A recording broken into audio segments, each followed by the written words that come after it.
Today we have Jason Grunebaum speaking to us about his stint with the Red Cross, Hindi to English translations, and the SALT project. Jason is an instructional professor at the University of Chicago, teaching Hindi and translation. He is also the co-director for the SALT project, which supports and promotes English language translations of literature written in the languages of South Asia.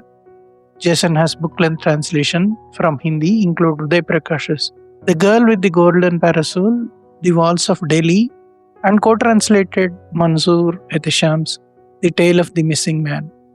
His work has been shortlisted for the DSC Prize in South Asian Literature, longlisted for the National Translation Award, and he has been awarded the Global Humanities Translation Prize, a National Endowment for the Arts Fellowship, and a Heim Translation Grant. Yeah, welcome to Harshniyam, Jason. Thank you. Now, your first visit to India. Tell us about it and what made you to come back and start translating Hindi into English.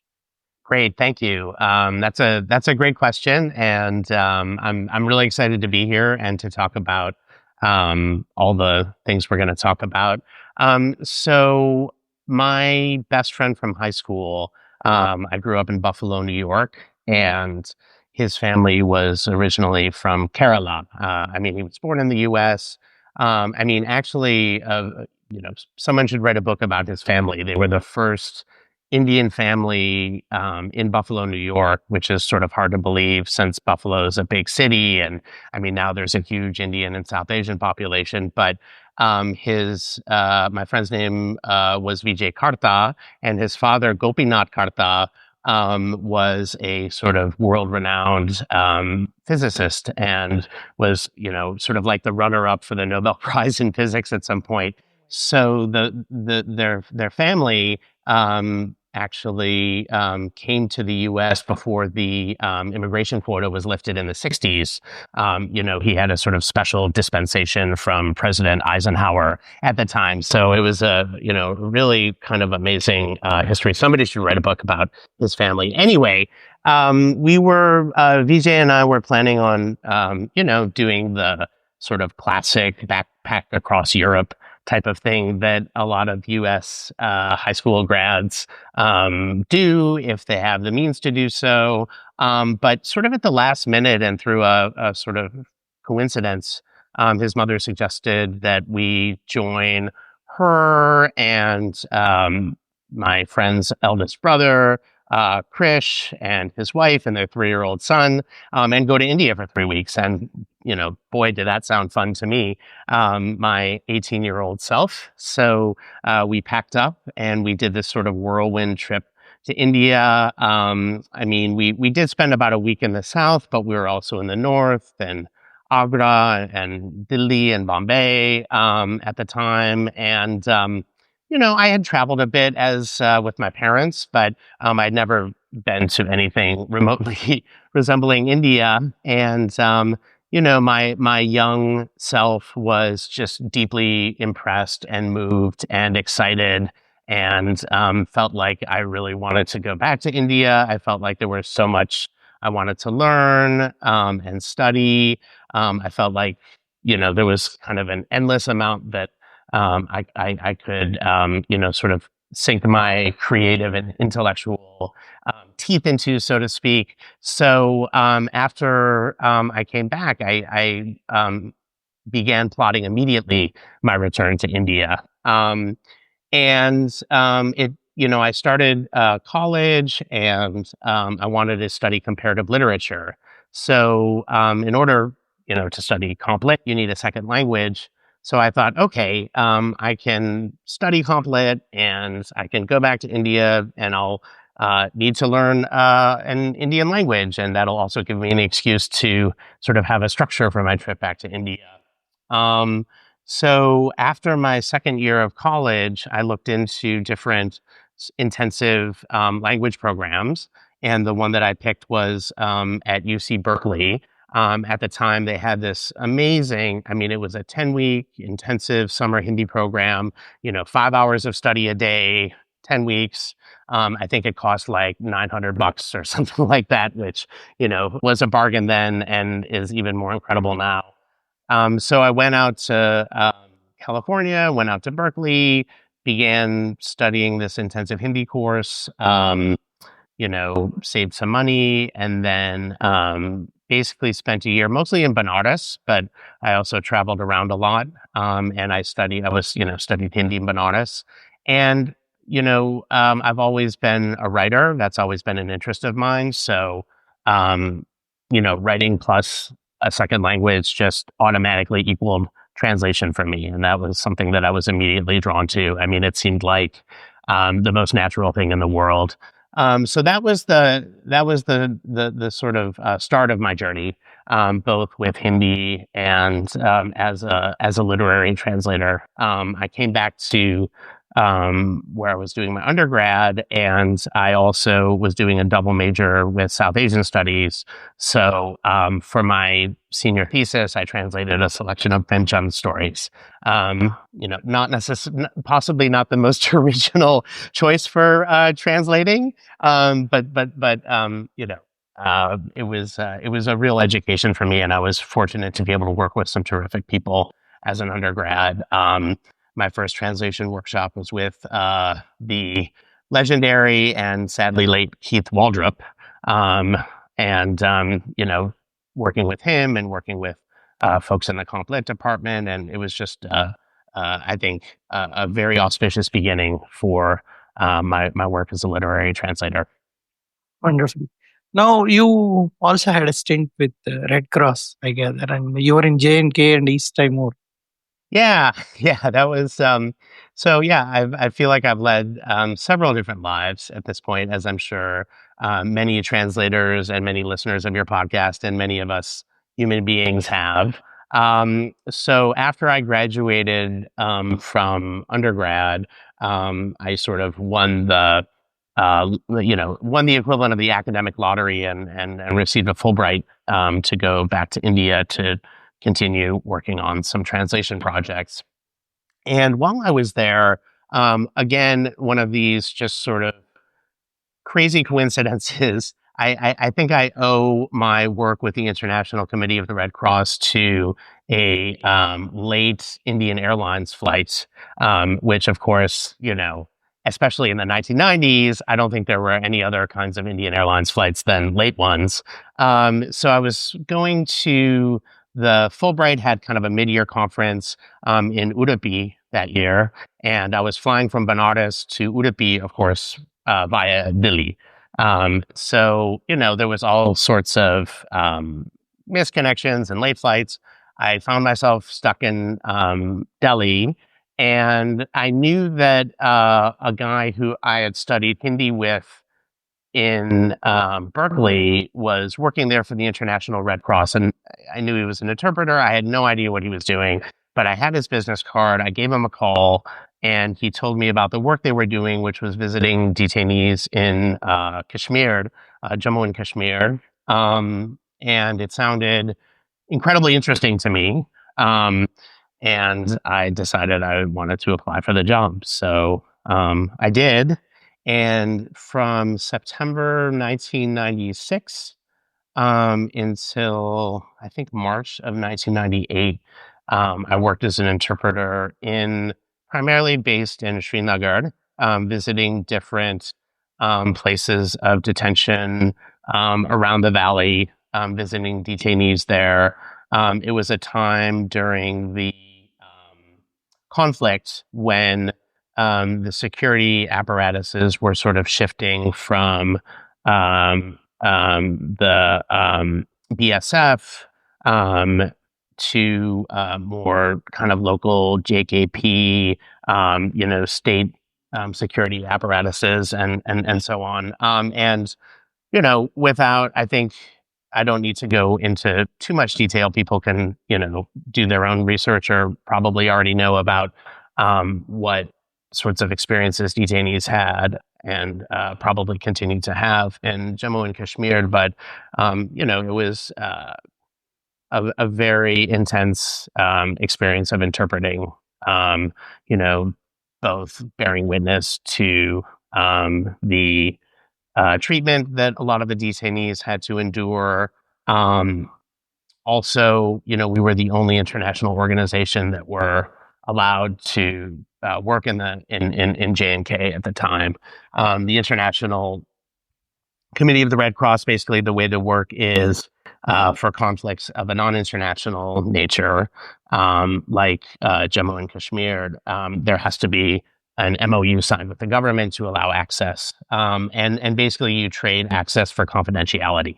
So the idea is we would report our findings to the authorities on the ground at the state level, at the level of the center in Delhi. We had sort of a different hierarchy of interlocutors that sort of mirror the hierarchy of government and military and so on.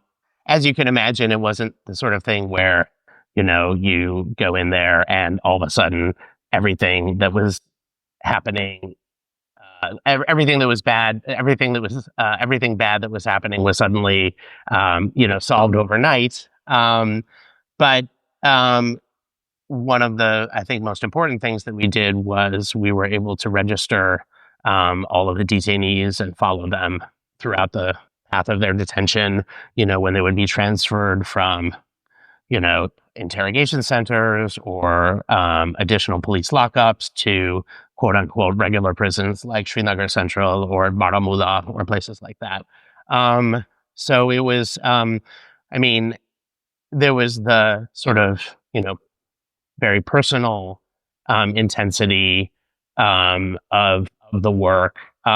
Professionally, I think also working as an interpreter, rather than, as a sort of literary translator. Obviously these two activities and pursuits, are very much interconnected. And I think that, if anything, that probably helped my ear, my sort of sense of the language. Of course it was Urdu, but most Kashmiris speak Urdu as a second language, and to varying degrees. And also I was interpreting often for people, the delegates who I was interpreting for, the International Committee of the Red Cross delegates, who also had, varying degrees of English. Maybe it was a French-speaking Moroccan doctor who I was interpreting for, or maybe it was a Anglo-Canadian I was interpreting for. So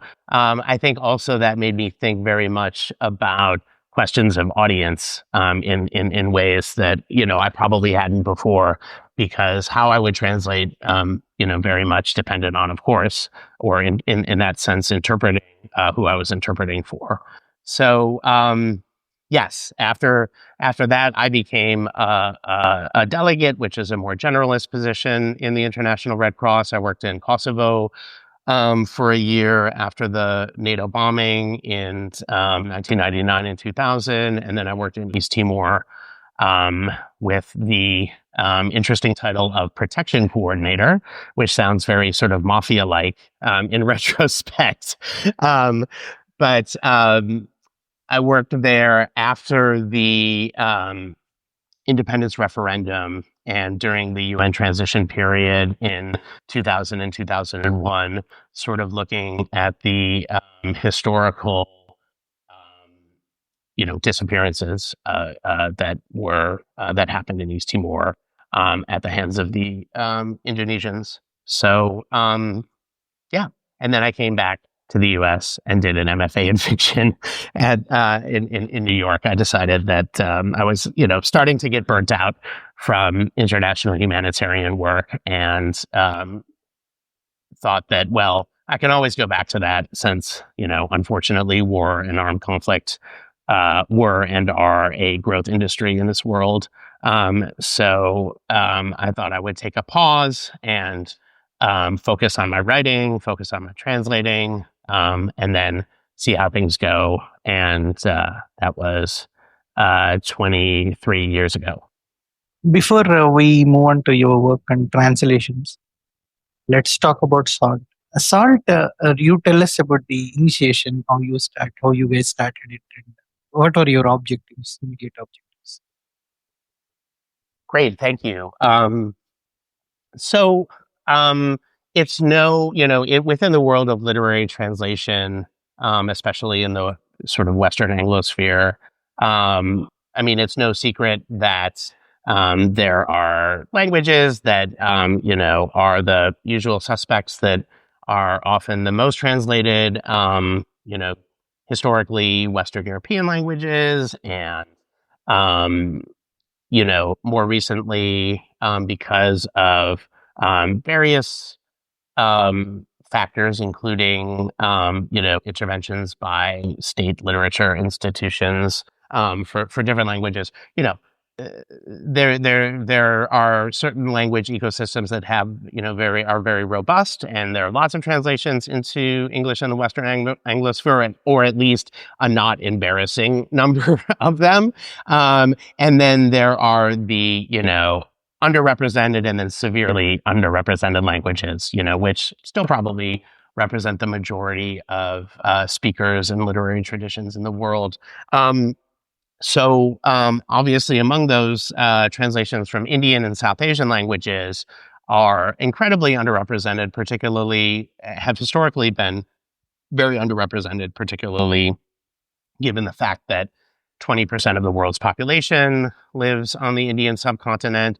1 in 5 people speaks a South Asian language. There are dozens, as we know, of languages, with incredibly rich literary traditions. I like to joke that South Asia makes Europe look monolingual by comparison. But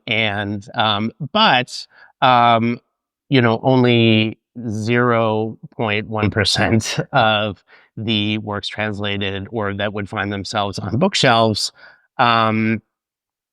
were originated in a South Asian language. So we know the different ingredients that need to be attended to in order for the situation to change. I mean, there needs to be training of translators. There needs to be a robust ecosystem from the publishing side for discovery and acquisition. There needs to be subventions for publishers to help offset some of the costs.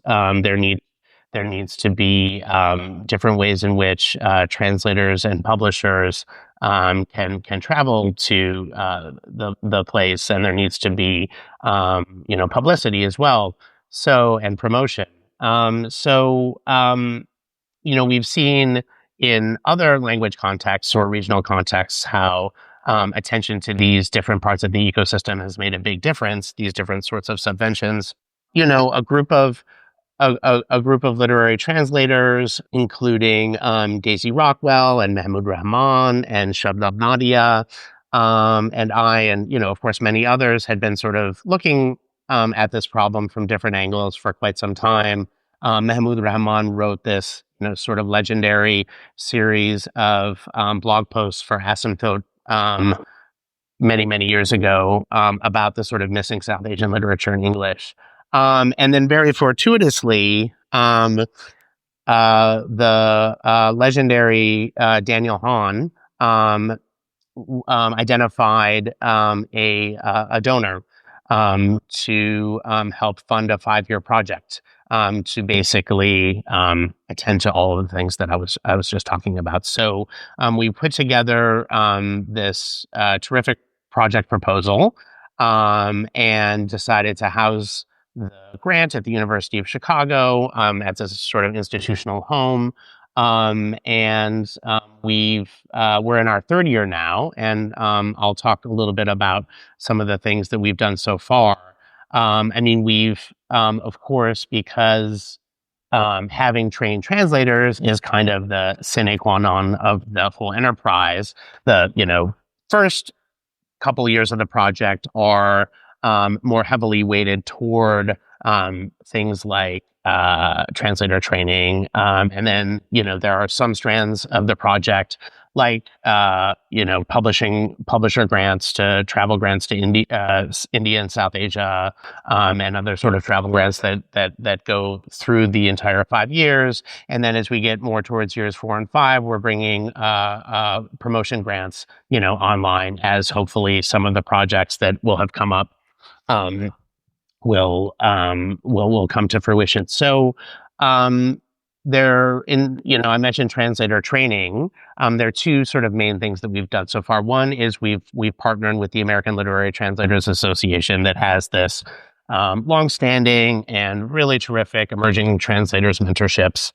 And we've we're now in our third year, but in our first 2 years we had 8 different mentorships. Now in our third year we have 5. These cover 12 different languages from South Asia so far. I can just briefly go through the languages that we've had. We've had Hindi, Bangla, Malayalam, Nepali, Tamil, Urdu, Gujarati, Telugu, Kannada, Kashmiri, Marathi, and Sinhala. These are the languages we've had. We've also each year we've done a non-language specific mentorship. The first year we did a poetry non-language specific mentorship with Kairani Baroka. The second year we've done a pre-modern, classical, early modern mentor. The mentor for that is Arshia Sattar. And then this year, for the first time, we're doing a non-language specific Kids Lit children's literature mentorship. So that's one strand of our translator training. The other one was last year we convened for the first time a residential summer school for emerging translators only from South Asian languages. And we did this in Colombo, Sri Lanka. We're incredibly grateful to the American Institute of Lankan Studies, who we partnered with to help us sort of logistically work on that. And it was this just unbelievable success. We had 41 different translators working from 17 different languages. We had 5 workshops. It was a 5-day residential school. We had 5 different workshops. We had an Hindi Urdu workshop with Daisy Rockwell, that was led by Daisy Rockwell. We had a Bangla workshop that was led by Arunava Sinha. We had a Tamil workshop, which had Tamil translators both from India and Sri Lanka, that was led by Sumati Shivamohan. And then we had non-language specific poetry workshop led by Ranjit Hoskote, and a non-language specific prose workshop led by Tejaswani Niranjana. And in the 3 monolingual workshops, we also had authors present there. So they were working on the texts of the authors with the authors present as well. So it was very much on this sort of like British Center for Literary Translation model of workshops, and it was just an incredible success.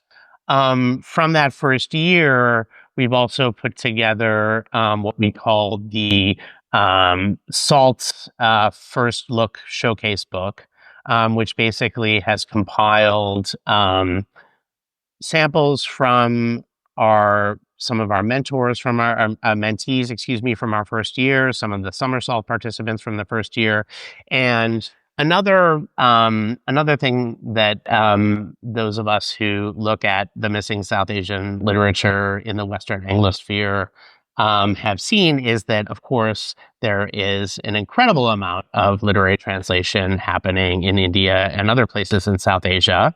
And these writers and these translations deserve a much more global audience. I mean, it's so how do basically take the work that's already been done, and how do those books get picked up then by publishers in the UK, in the US, and Canada, Australia, etc. So we put together what we called the Book Squad, which was a group of grad students at U Chicago, and this was now this was last summer.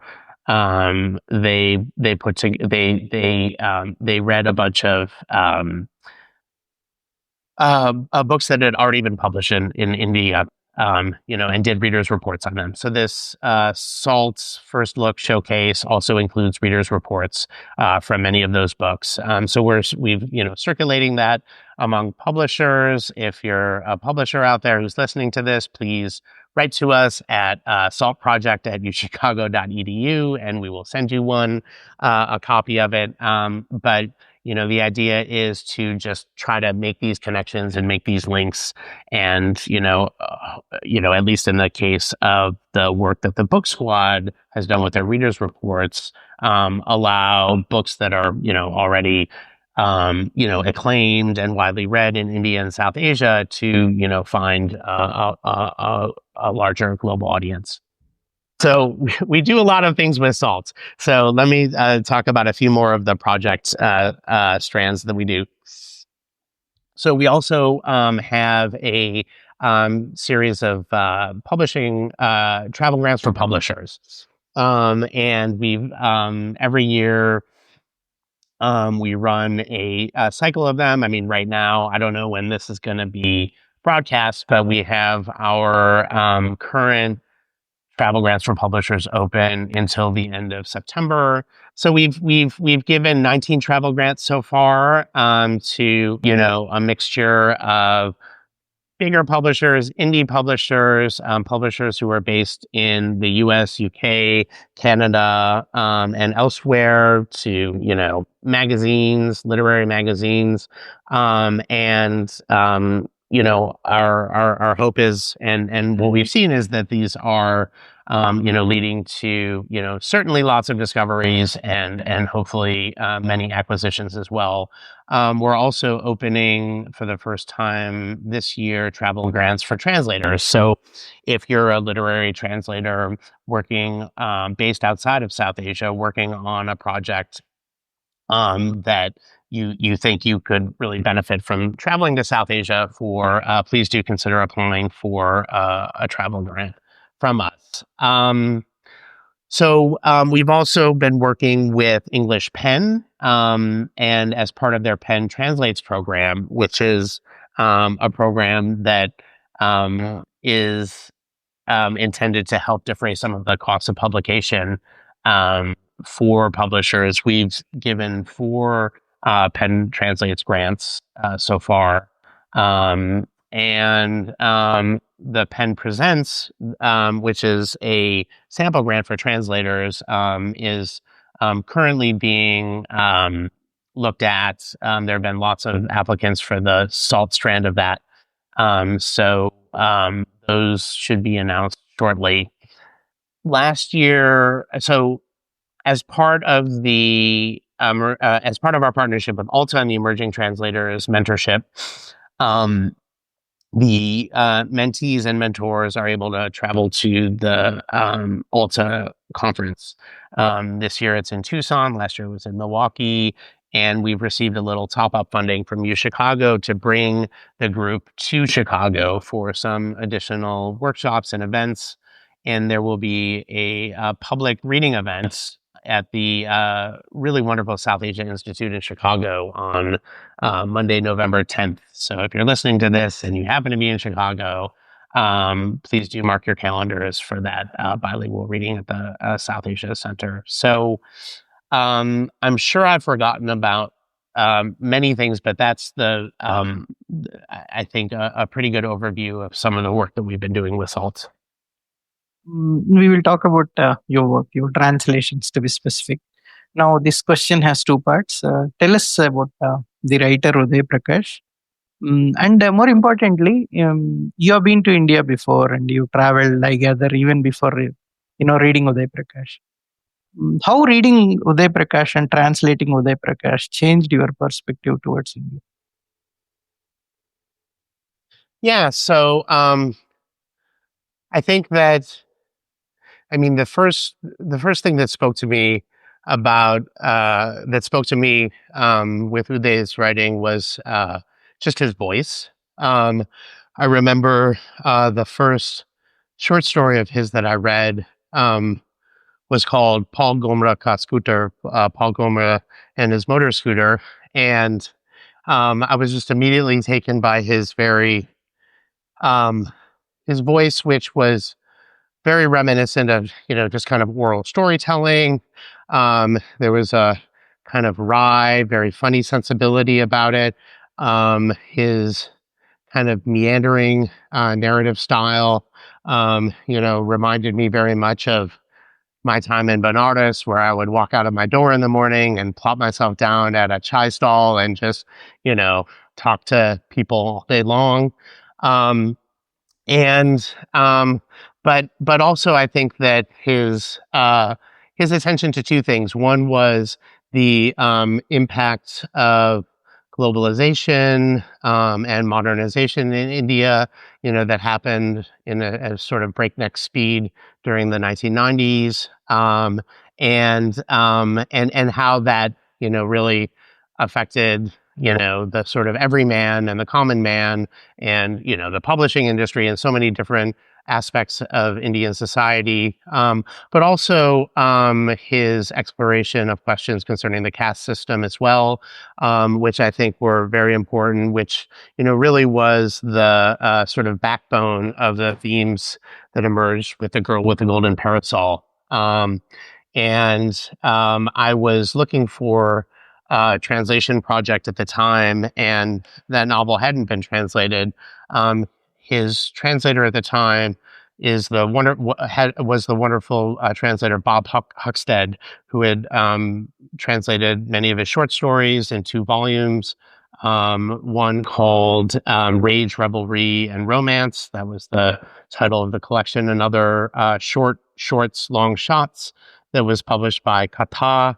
And The Girl with the Golden Parasol, I thought, I loved it for all of the reasons that I just mentioned about Uday's voice and his narrative style. But also I felt like it was a book that could travel well to the US market. On the face of it, it's sort of a campus romance story between a non-Brahmin boy and a Brahmin girl. And I thought that it did a very good job without trying. He didn't write it with a Western audience in mind. It was initially serialized in Hunt's, the Hindi literary magazine. But I thought that, so much of the oppression of the caste system can be quite invisible, particularly to the Western eyes. And I thought that the book did a really great job in just showing all of the different ways in which the enormous weight of the caste system can really come down like a hammer on a specific individual or a couple in this sense. So that was just a thrilling first novel for me to translate.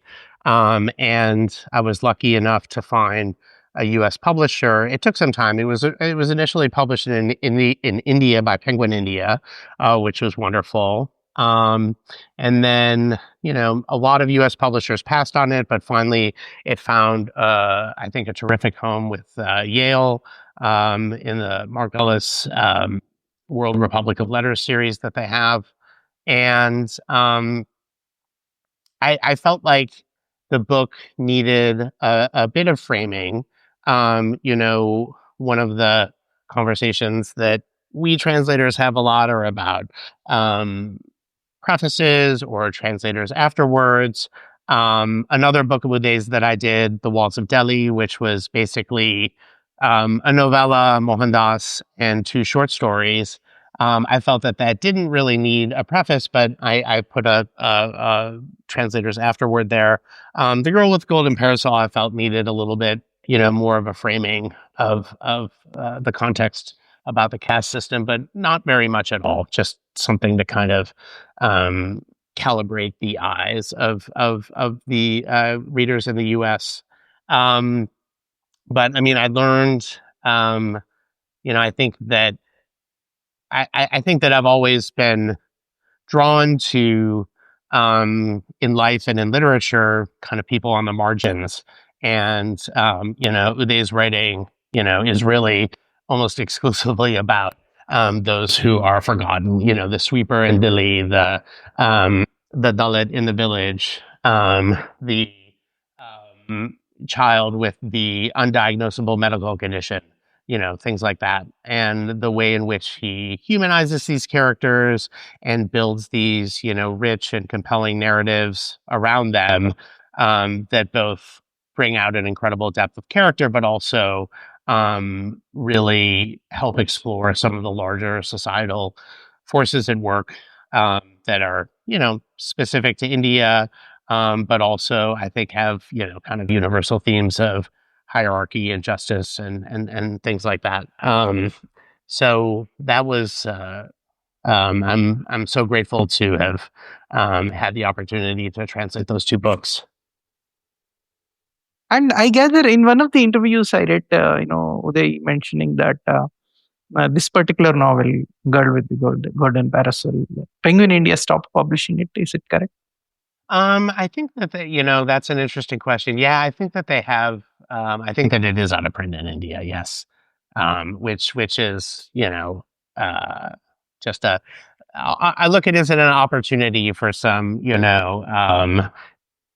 for an editor or publisher to try to pick it up and to revive it because it's such an important book.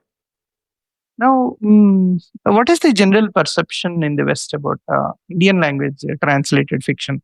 Now, I read that especially Japanese and coming from Asia, and of course the Korean literature and Japanese literature, and even Spanish literature for that matter, probably because of the proximity to Latin America, it is picking up across the USA and the UK.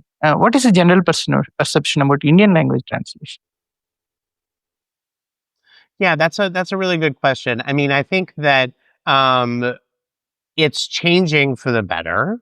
I mean, especially with the two international Booker Prize wins. That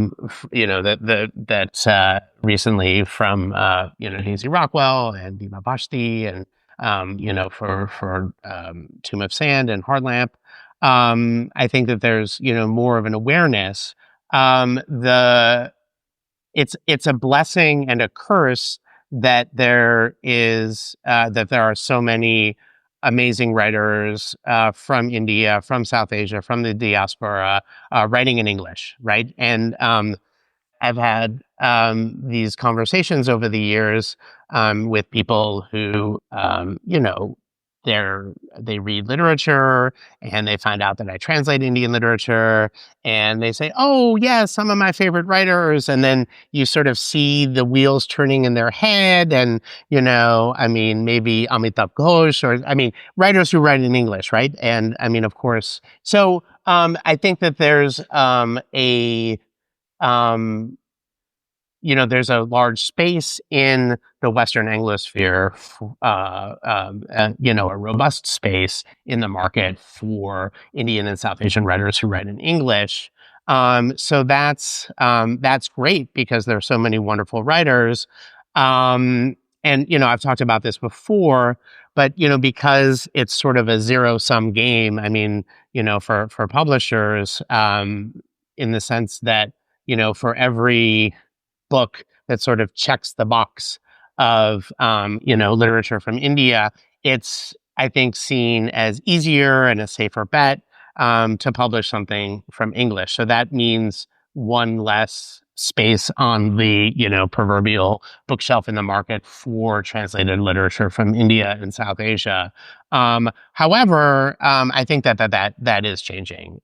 I mean, because of some of the factors that I mentioned, because I think that translated literature overall, like you said, I mean, Japanese literature, Korean literature, Spanish literature, there's just greater visibility. So I think that the blessing part of it is that I think that we can maybe piggyback on those two trends. The fact that there is space for Indian and South Asian voices in the marketplace, and that translated literature is whether you want to phrase it as there's less resistance towards it in the marketplace, or that there's greater enthusiasm for it in the marketplace, there's just more of it. And, so I think that the perception of it, I think among readers, I think readers are open to it.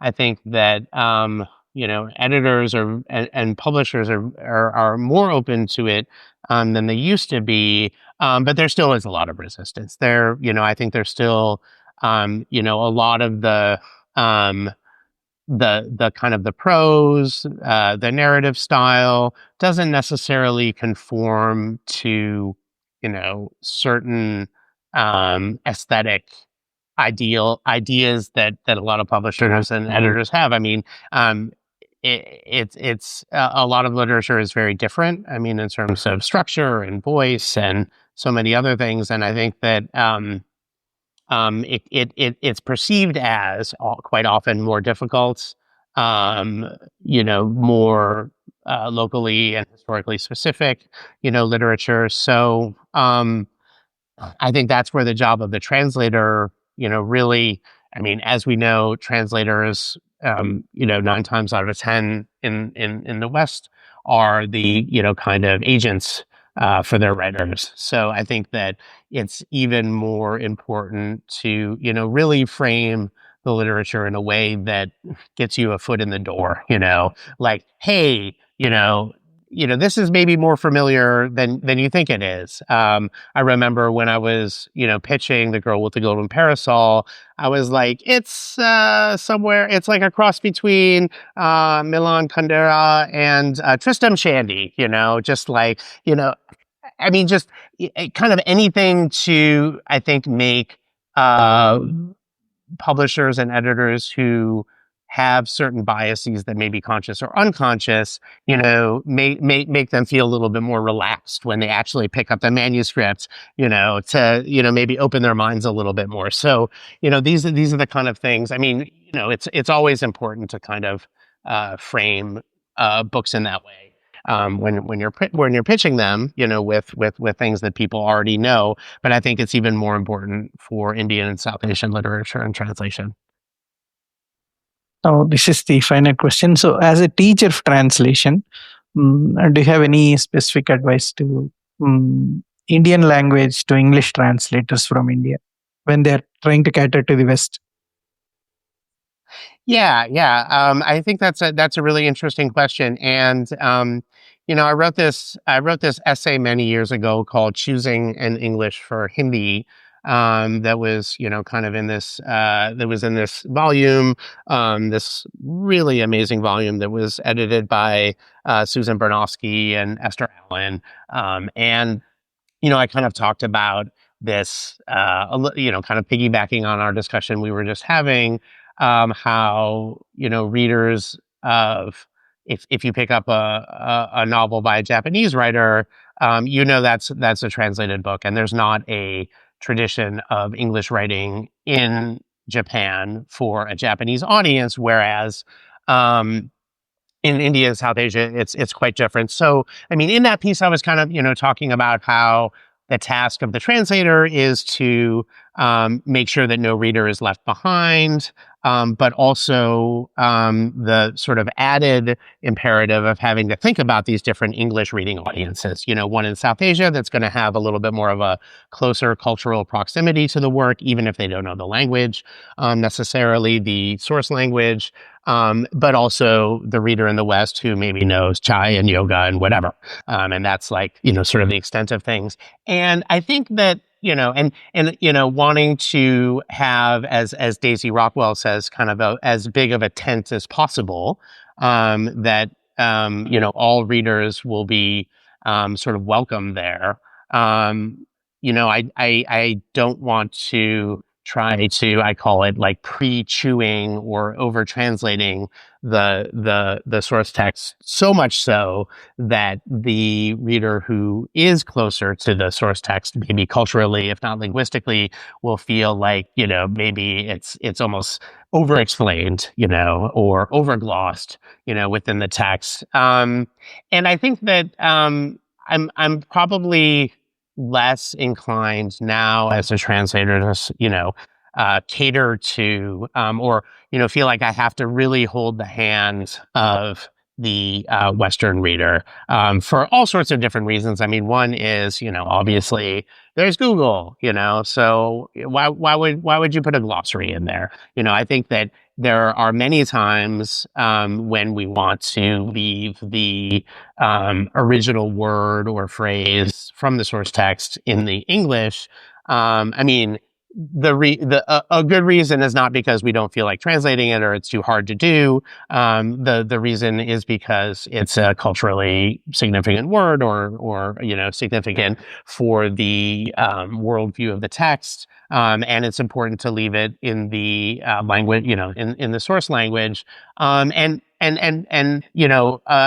a translator does a good job, they can sort of, educate their reader within the text itself about the meaning of that word or that phrase. The text does, the job for you. But then, people can always Google things. And so I feel less. I don't want to lose any readers in the US or the UK or wherever, but I also don't feel like I need to, spoon feed them every single last little thing with, internal like stealth glosses or things like that. So I guess that aside, my advice to people starting out translating from South Asian languages or any languages really is just allow yourself permission, to do things that I think that when we're starting off as translators, we're just so worried about the question of, am I allowed to do this? Can I do this? Daisy Rockwell, in her workshop in Colombo as part of Somersault, did this really wonderful exercise where she had the group translate a sentence and, just working on it many, many different times. But then she had them put away the source text and close their eyes and just recreate the sentence kind of from memory in their own words. And I think that it's important to sort of pry ourselves not totally free from the source text, because of course there is such a thing as going too far. There is such a thing as making decisions that are not at all justified by the source text. But particularly for translators starting off, I think that we need to, push ourselves a little bit more to kind of free us from the shackles of the source text in a way. I mean, you can always go back and, if you feel like you've strayed too far, you can, bring it back in. But I think that starting off, it's harder to push yourself farther. And what that does is that creates creative possibilities that you sort of never knew existed before, when you're not in the sort of syntactical weeds, or, subordinate clause, spider webs or something like that. So I think that would be, those would be two pieces of advice I would give. That's a wonderful advice, actually. Break free and create it and then go back and correct it. Now, would you please read an excerpt from one of your translated works? I'd like to read a brief passage from the beginning of the story, The Walls of Delhi by Uday Prakash, which is the title story in the volume, The Walls of Delhi. It's toward the beginning of the book. So, as I was saying, if you're in Delhi and things are such that an endless nightmare loops in your head all night long, and in a fit of restlessness and depression, you go out wandering in the middle of the night or right before daybreak, then you've seen them, the mass of human beings skulking out of Coronation Park, Kingsway Camp, loping towards Rajghat on Mall Road. The dark of the night hasn't fully dissipated, and dawn is still a hazy mystery, while you watch a great mass of broken, maimed, crippled, halfway human beings, like characters from a Fellini or Antonioni film, as they quietly pass into the capital. They're like a group of survivors of a devastating bombing campaign from a 20th century war who picked themselves out of the rubble in the city that was the scene of the carnage and carried their wounded bodies to a place of refuge in search of a final protector. After the sun comes out, you see them everywhere in the capital, at the train station, at bus stands, in temples, at holy sites, at intersections, on sidewalks. These are not the slum dwellers. These form their own constituency, and one that's only gotten bigger since independence.